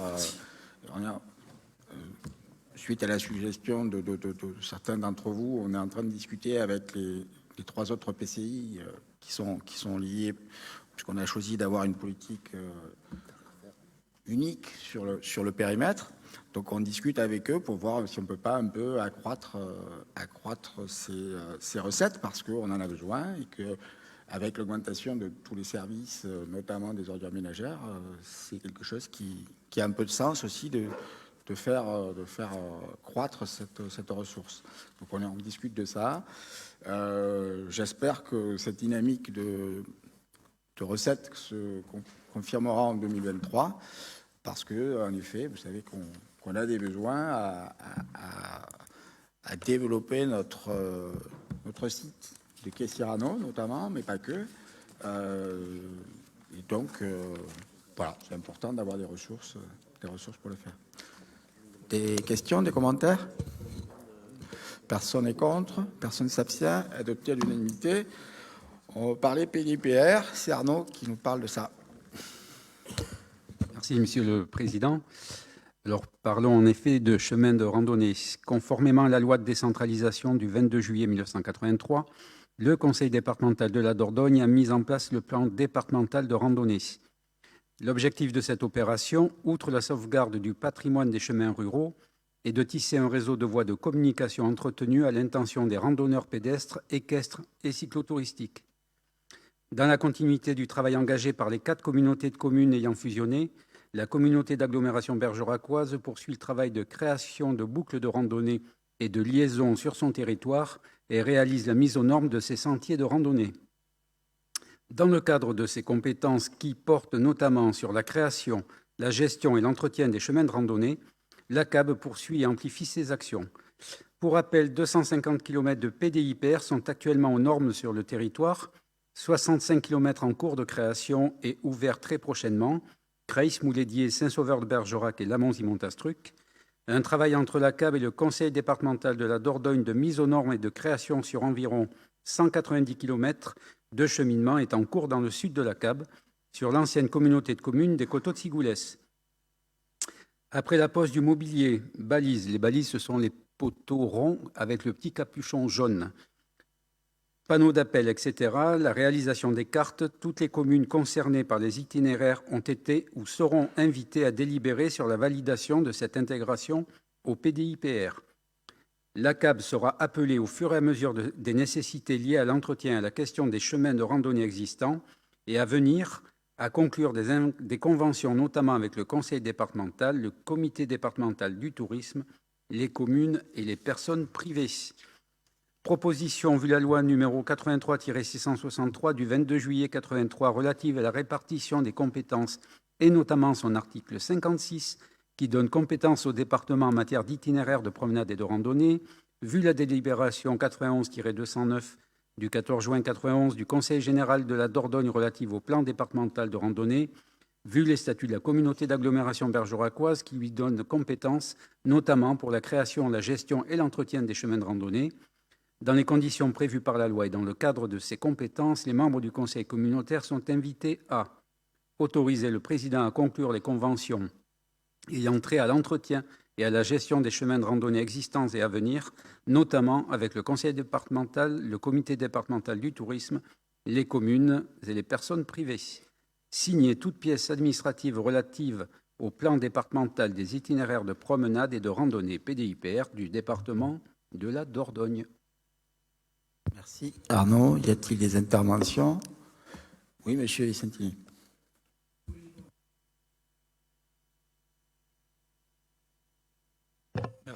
Merci. Oui, simplement, j'ai une question à ce sujet. Il y a eu un travail intense de la rénovation des chemins pédestres sur les chemins pédestres de l'ancienne communauté des Coteaux de Sigoulès.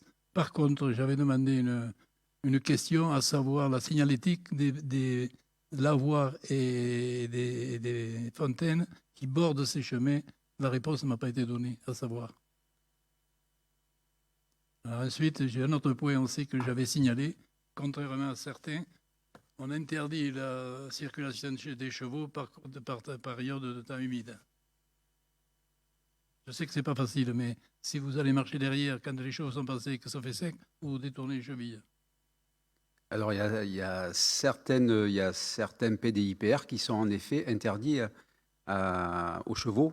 Et tu viens de le dire, hein, René, c'est que par temps humide, les chevaux, avec des chevaux ferrés d'autant plus, font beaucoup de dégâts sur les chemins.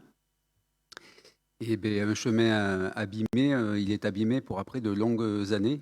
Et plus abîmé, il s'abîme davantage, un peu plus chaque année. Après, pour la première question, René, je veux bien me rapprocher pour le coup d'Hélène, parce que je n'ai pas la réponse ce soir. J'ajouterai quand même que quand on autorise les chevaux, il faut déblayer la hauteur du chemin. Vous savez qu'un cheval et le cavalier dessus, il faut une certaine hauteur à entretenir. Et ça, c'est important aussi. Merci René. Merci.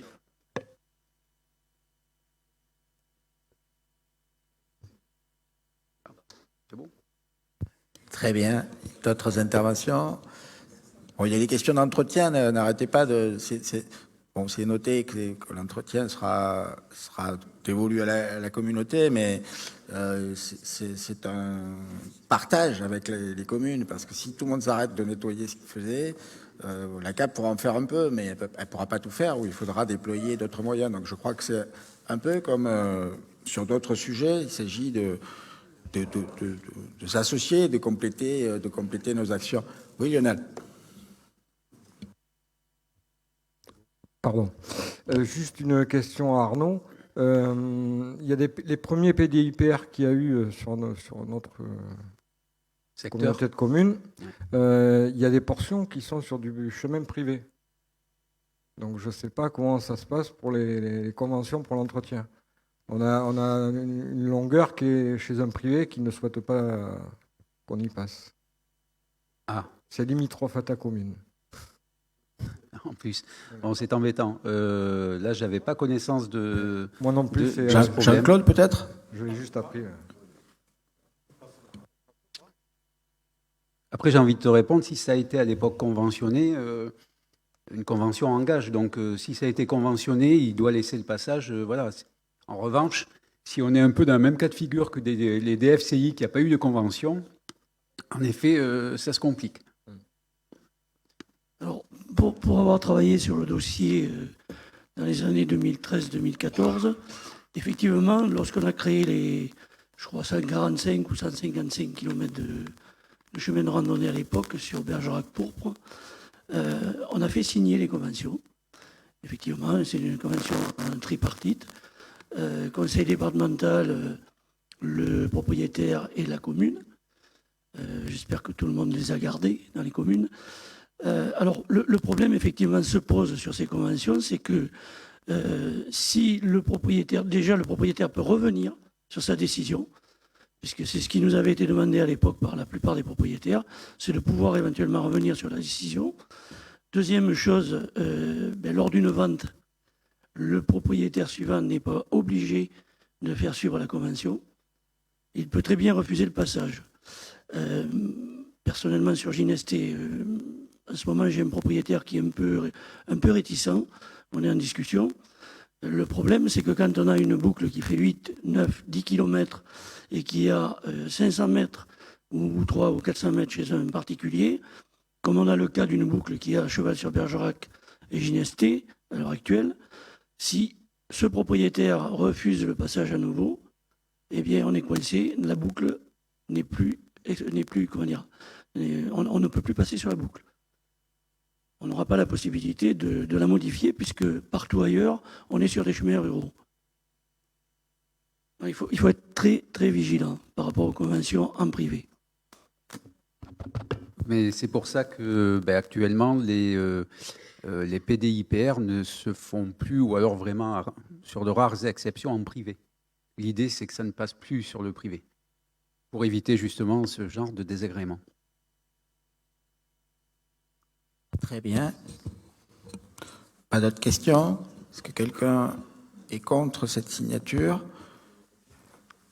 S'abstient? Adopté à l'unanimité. Je vous remercie. Je vais passer la parole à Olivier Dupuis pour qui nous parle du contrat de santé. Oui, merci Président. On vous fait passer en même temps une photo. Il va vous expliquer ce que c'est. C'est des lauréats de la CAB. C'est la CAB qui est lauréate. Et donc... voilà, un petit moment de plaisir parce que des actions peuvent être identifiées comme novatrices et salutaires pour nos territoires ruraux, on l'espère en tout cas, et donc elles ont été récompensées. Olivier, tu as la parole. Alors effectivement, je souhaitais que ça puisse être mis en avant sur cette délibération pour illustrer aussi la complexité du service santé de la CAB et toutes les actions qui sont menées et justifier aussi cet avenant que l'on est obligé de demander et accepter par l'ARS. Effectivement, nous avons travaillé pendant 2 années sur un projet de e-santé, c'est-à-dire de télémédecine sur la commune de Lunas, projet, comme vous avez déjà expliqué, qui a fait l'objet d'une délibération pour pouvoir être porté par la CAB une partie financière sur ce projet qui est mené avec l'Agence spatiale européenne, avec Numérisat et avec la société Proxinov qui amène le matériel. Après 2 années de travail administratif technique sur la commune, nous avons pu enfin le mettre en service il y a maintenant 2 mois.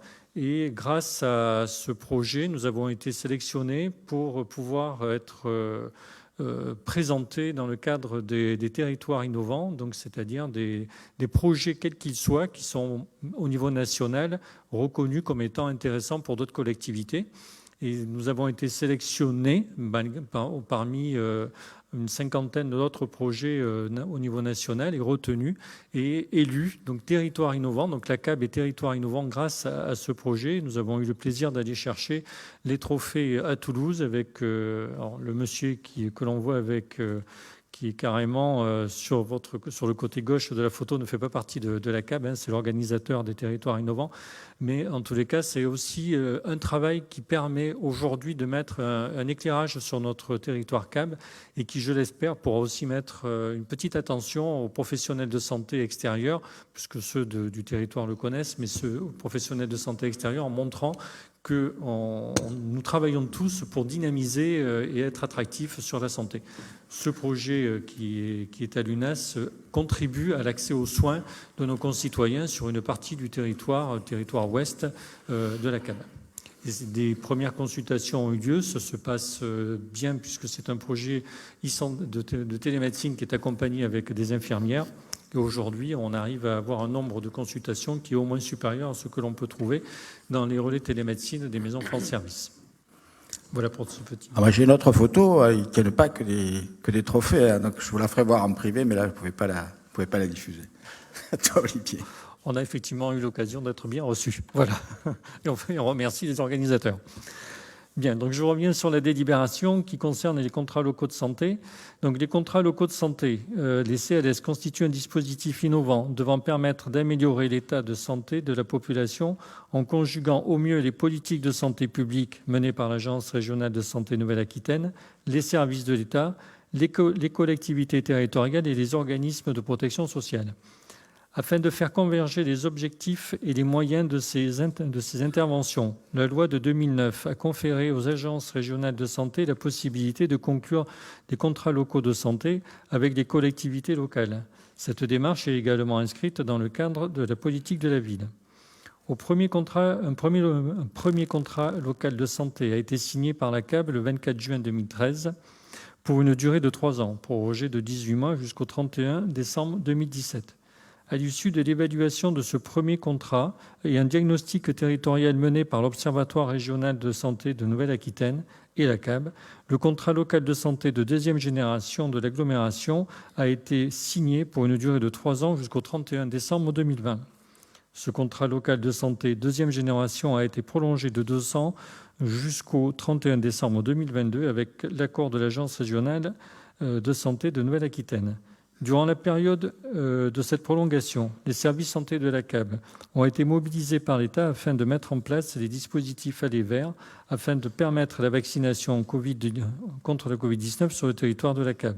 De ce fait, le développement de la mise en œuvre de certains axes du CLS2 n'a pas pu être réalisé. Au regard de ces éléments, la communauté d'agglomération bergeracoise, en date du 24 octobre 2022, a sollicité l'ARS et a reçu un avis favorable pour une prolongation d'1 année du contrat local de santé 2e génération, soit jusqu'au 31 décembre de cette année, afin de poursuivre les actions prévues. Donc, vous êtes invités à approuver la prolongation du contrat local de santé 2e génération d'1 an, donc jusqu'au 31 décembre 2023. Je souhaite préciser en même temps que le travail de réécriture du contrat local de santé est repris. Donc nous travaillons, enfin surtout l'agent Philippe Paré travaille avec les services de l'ARS pour pouvoir définir les axes prioritaires sur le territoire de la CAB. Ce travail est fait en collaboration aussi avec des autres territoires qui arrivaient à la même date d'échéance de leurs contrats locaux de santé, d'autres territoires, d'autres agglomérations et territoires du département, ce qui permettra de partager des actions communes à l'échelle du département de la Dordogne et certainement aussi avoir une meilleure efficacité. D'autres axes de travail ont été faits. On parle là de la vaccination sur la période de pandémie. Nous travaillons aussi sur des actions autour de la santé mentale. Et dans cette même salle, il y a eu une semaine sur l'autisme l'année dernière. Il y aura à nouveau des actions qui sont importantes à porter sur la santé mentale. Nous travaillons, comme ça l'a évoqué aussi le président tout à l'heure, sur les relations que nous pouvons avoir avec les médecins et les professionnels médicaux, y compris les jeunes, donc dans toutes ces relations qu'on peut avoir, et la mise en place de petites rencontres, soirées d'accueil ou rencontres délocalisées. Donc tous ces travaux nécessaires pour mettre en avant la santé sur notre territoire restent malgré tout prioritaires, mais ont un petit peu entravé la bonne démarche de réécriture du contrat local de santé. Voilà. Merci Olivier.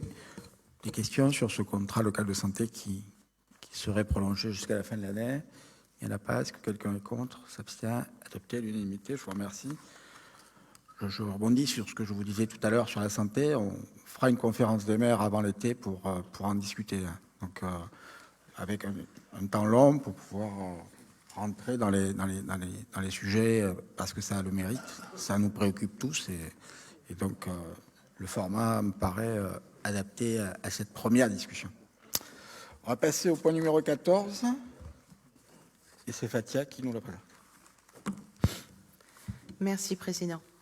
Mesdames, Messieurs élus du Conseil communautaire, ce soir est proposé un projet de délibération concernant l'action d'orchestre à l'école au sein du collège Henri IV. En effet, suite à un appel à projet de l'Association nationale orchestre à l'école, ce collège fut sélectionné pour un concert sous le kiosque des Jardins du Luxembourg au Sénat en juin prochain. Les élèves profiteront de ce déplacement pour visiter le Sénat et d'autres lieux d'intérêt de la capitale.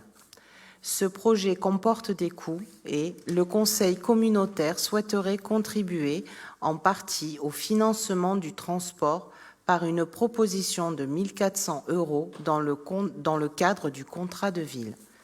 La proposition qui vous est faite ce soir, les membres du Conseil communautaire sont appelés à approuver l'attribution d'une subvention de 1 400 € au Collège Henri IV pour le financement du déplacement de la classe orchestre au Sénat le 30 juin prochain.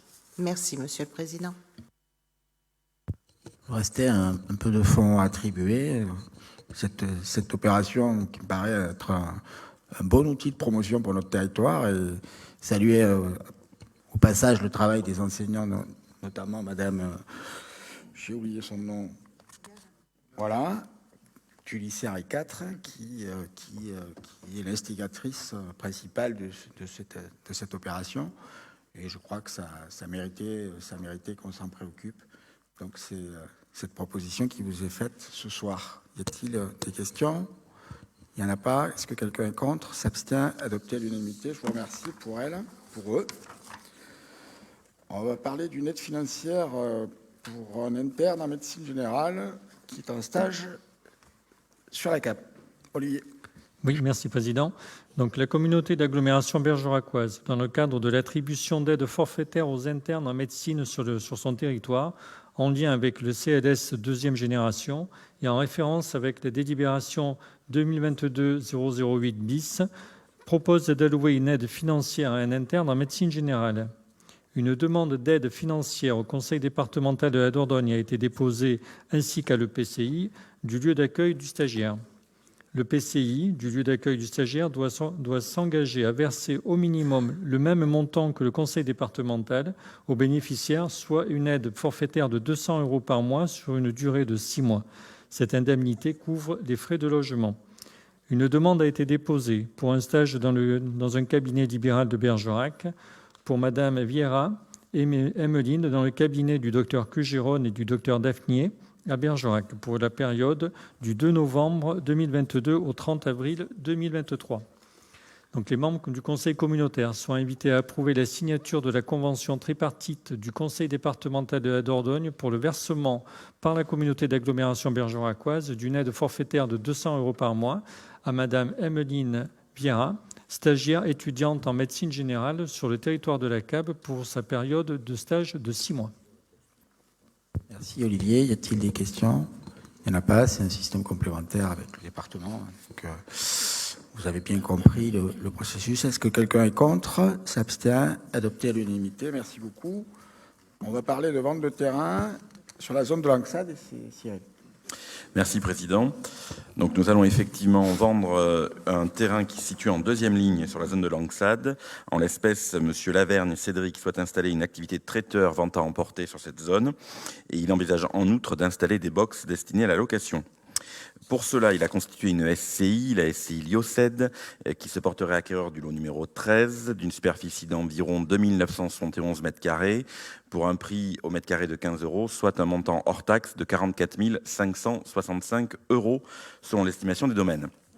Il est proposé de désigner la SCP Allory Laval-Bardin, notaire à la force, pour rédiger l'acte de vente à intervenir, et les membres du conseil communautaire sont invités à autoriser le président à signer l'acte de vente correspondant aux conditions énoncées ci-dessus et désigner la SCP Allory Laval-Bardin, notaire à la force, pour représenter les intérêts de la communauté d'agglomération bergeracoise.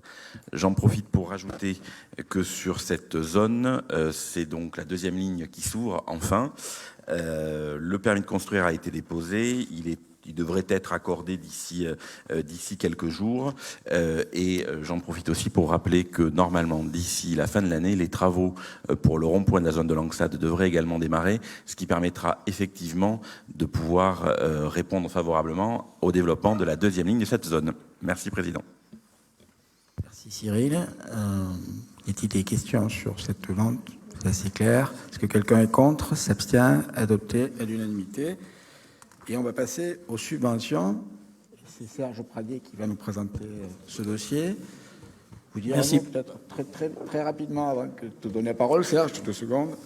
Vous verrez que le montant de ces subventions qui est proposé ce soir est supérieur à celui de l'année passée.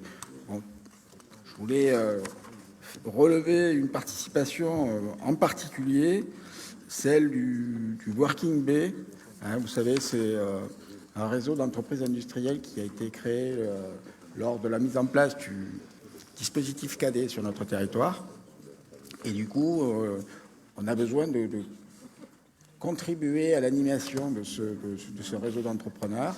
Et donc, cette somme de 10 000 € vient un peu compenser la participation atténuée de la région sur ce dossier. Donc, voilà, on prend nos responsabilités dans le domaine économique pour continuer à bien travailler avec les entreprises de production de notre territoire.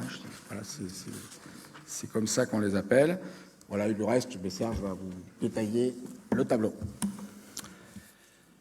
Oui, merci Président. Alors, comme chaque année, dans le cadre de l'enveloppe budgétaire qui est fixée lors du budget primitif, on vous propose de subventionner dans différents domaines, notamment le domaine culturel, le domaine sportif et l'économie du territoire, un certain nombre d'associations.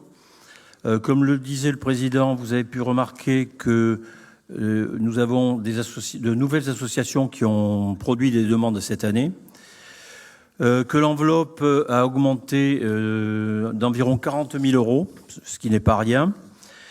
L'enveloppe a attribué le montant total de toutes ces subventions. Que parmi les propositions que nous font les associations sont systématiquement enlevées tout ce qui concerne les aménagements de lieux, les participations au fonctionnement en chauffage ou en achat de véhicules.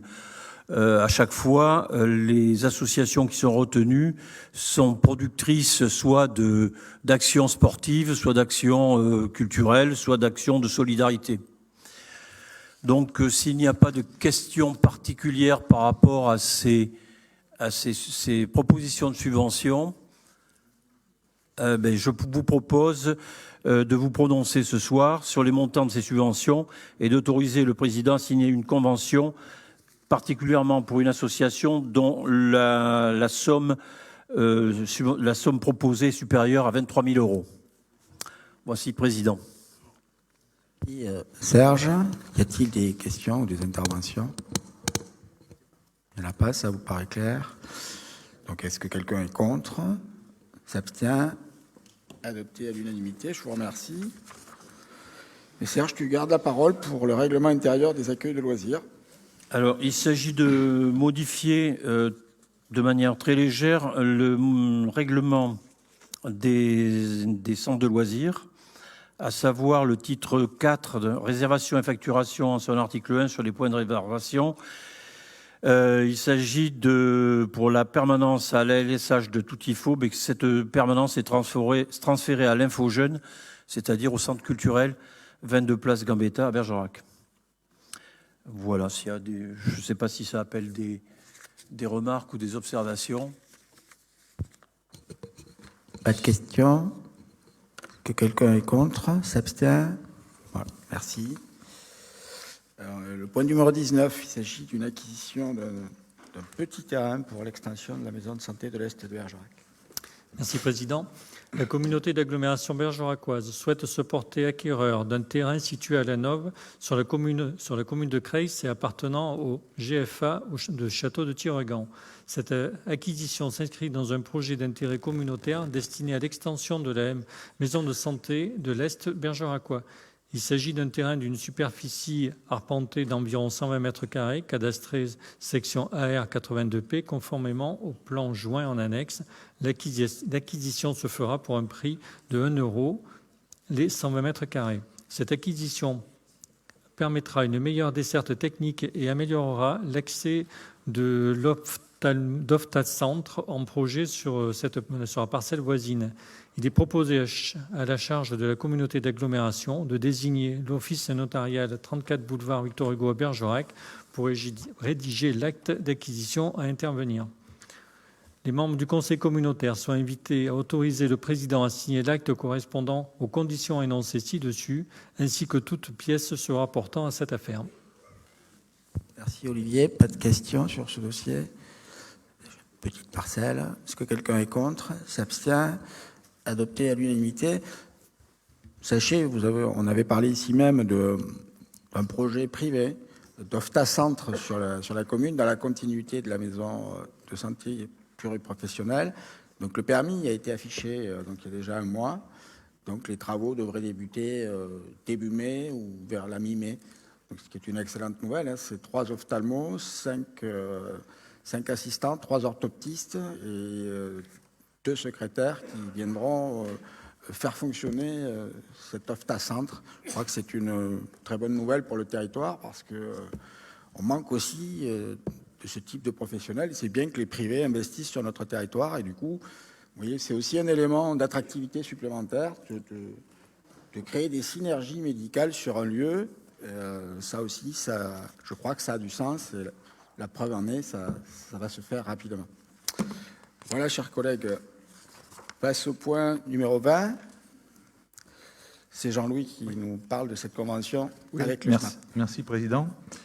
Donc, c'est le Code général des collectivités territoriales, vu les statuts de la CAB, vu les statuts du syndicat, et considérant l'adhésion de la CAB au syndicat, au SMAEP Coteau Pourpre, considérant que dans le cadre de l'exercice de la compétence eau potable et afin de garantir la bonne organisation des services, le syndicat mixte d'alimentation en eau potable Coteau Pourpre doit conventionner avec la communauté d'agglomération pour la mise en disposition de ressources humaines et techniques. Il y a donc lieu d'établir une convention qui vous a été jointe en annexe entre la CAB et le SMAP Coteau Pourpre afin d'établir les modalités de cette mise à disposition. Donc, les membres du conseil communautaire sont invités à autoriser le président à signer la convention de mise à disposition des services entre la CAB et le SMAP et d'arrêter le montant de 45 000 € dû au titre de cette prestation. Merci. Merci Jean-Louis. Y a-t-il des questions? Il n'y en a pas. Est-ce que quelqu'un est contre? S'abstient? Adopté à l'unanimité. On va passer à la modification du règlement du SPANC. C'est Jean-Michel Dreuil qui nous présente ce dossier. Merci, Président. La communauté d'agglomération bergeracoise a la compétence assainissement non collectif sur l'ensemble de son territoire. Conformément aux adaptations du fonctionnement du service assainissement non collectif, il est proposé de modifier le règlement de service comme suit. Article 8. La date de la visite proposée sur l'avis de passage notifié au propriétaire dans le cadre des contrôles de bon fonctionnement pourra être modifiée dans un délai de 48 heures. Ouvrez avant la date de contrôle prévue. Aucune relance ne sera adressée au propriétaire. À l'absence de réponse ou de refus, les sanctions prévues à l'article 27 seront appliquées. Article 20. Le rapport de contrôle d'une installation d'assainissement non collectif dans le cadre d'une vente sera obligatoirement facturé au vendeur du bien, destinataire du rapport de visite. Le règlement ainsi modifié sera en vigueur à compter du 15 avril 2023. En conséquence, les membres du conseil communautaire sont invités à adopter la modification du règlement du service public d'assainissement non collectif, le SPANC. Je vous remercie. Merci Jean-Michel. Donc on est amené à durcir un peu la règle parce que ça devient un peu compliqué. Donc voilà, c'est la proposition qui est faite. Est-ce que quelqu'un est contre? S'abstient? Adopté à l'unanimité. On va parler de transport scolaire, Thierry. Oui, merci Monsieur le Président. Comme vous savez, la CAB est autorité organisatrice des mobilités et à ce titre, elle organise les services de transport scolaire. Il convient d'adopter un règlement de service.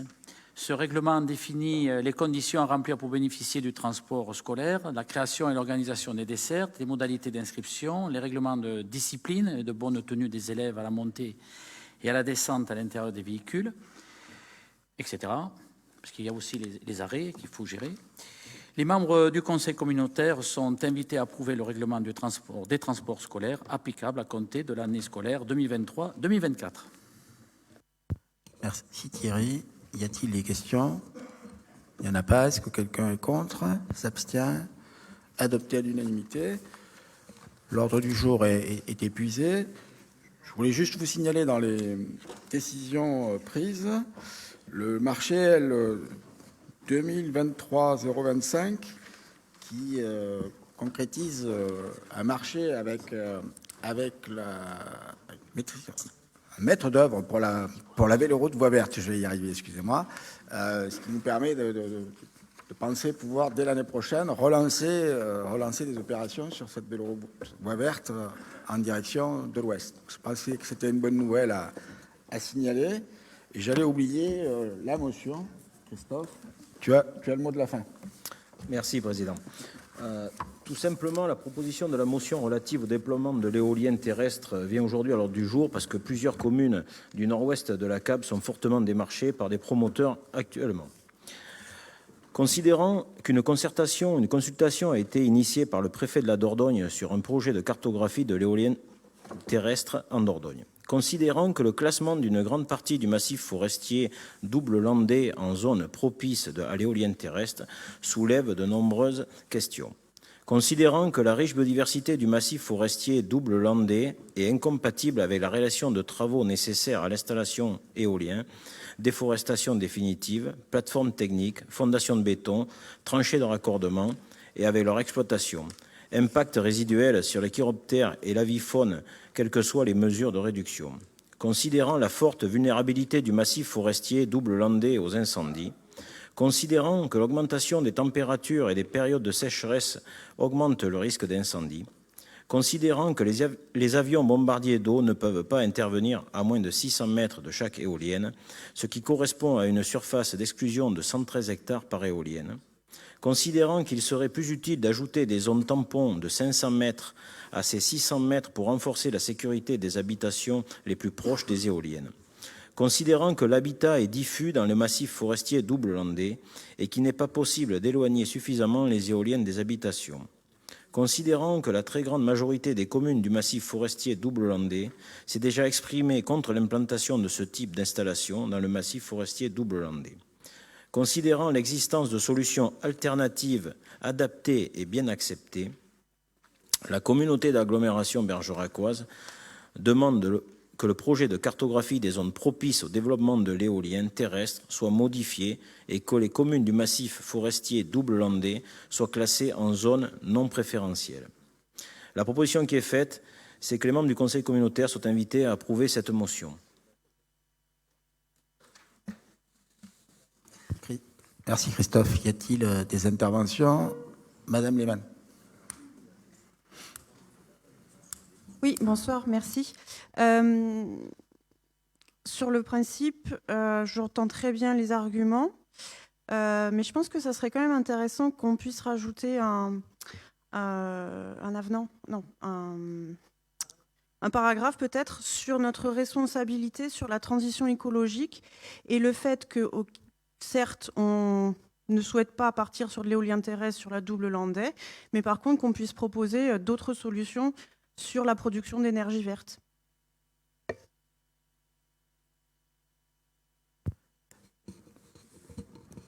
Qu'en pensez-vous? Je pense que c'est un message supplémentaire qu'on enverrait à travers cette motion. Moi, je ne suis pas contre. On revoit la rédaction et on la présentera au prochain conseil communautaire.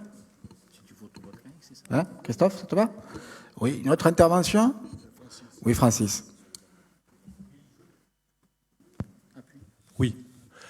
Dans les considérations, il a été quand même oublié un petit texte, je pense, une petite phrase, qui concerne l'engagement du département concernant les aménagements forestiers sur les territoires, hein, sur les communes. Il y a eu beaucoup... bon, j'en ai pendant 6 ans, on en a mis un sur la commune de Saint-Georges. Il y en a d'autres en cours, hein, aux alentours. Mais c'est quand même une notion importante quand il s'agit de préserver, la forêt, c'est fait pour ça.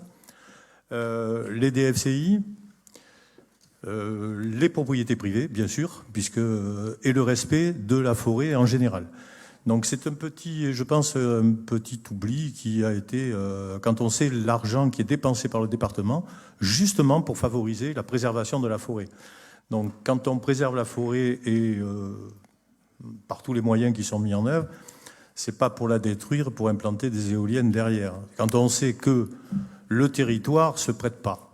Voilà. On a des lignes à haute tension un peu partout. On a des routes qui ne sont pas adaptées pour le transport parce que je sais qu'une pale d'éolienne, c'est long. Donc il faut tracer des routes, il faut faire des tas de choses. Donc c'est détruire forcément la forêt. Ça va un peu à l'envers de ce qui est proposé dans les aménagements forestiers du département. Très bien, Francis. Merci. On va revoir un peu cette motion et on la présentera. Avant de vous inviter à prendre un verre de l'amitié, ne partez pas donc, restez un peu avec nous. Jean-Jacques a une nouvelle à vous donner aussi. Oui, donc Philippe Perrin va témoigner, mais vendredi dernier, j'ai signé la vente du terrain aux Sardines pour le SDIS. Donc la danseuse va pouvoir s'exercer, puisque maintenant, ils sont propriétaires et ils vont pouvoir construire la caserne. Merci à tous, bonne fin de soirée. Je ne parle pas du prix de vente. Hein.